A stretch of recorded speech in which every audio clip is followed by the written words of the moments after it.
রান্না করব মাছের মাথা ভাঙা, মানে যেটাকে আমরা সাধারণত ঢাকাতে মাছের মাথার ঘাটা বলে থাকি। ঘাটা রান্না করব, মানে নাড়াচাড়া করে ঘেটে যেটা রান্না করা হয় তাকেই ঘাটা বলা হয়।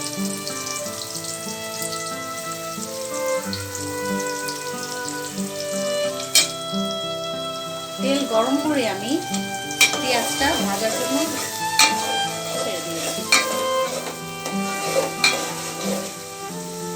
পেঁয়াজটা নিয়মিত মতো ভেজে নেব।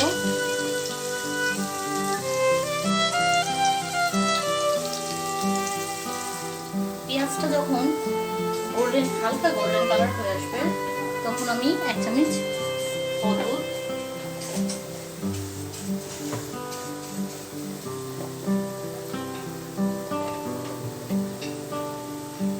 মরিচটা একটু 1 চামচের একটু বেশি দেব, কারণ মাথা সেহেতু ঝালটা একটু বেশি হলে ভালো লাগবে।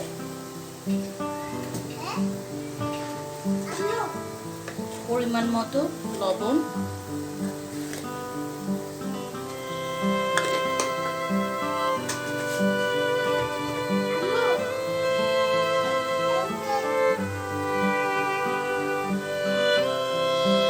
এবং 1 চা চামচ আদা বাটা দিয়ে আমি এখন নেড়ে চেড়ে মশলাটা অল্প পানি দিয়ে ভেজে নেব। এখন আমি মশলা কষানোর পরে মাছের মাথাগুলো দিয়ে দিয়েছি।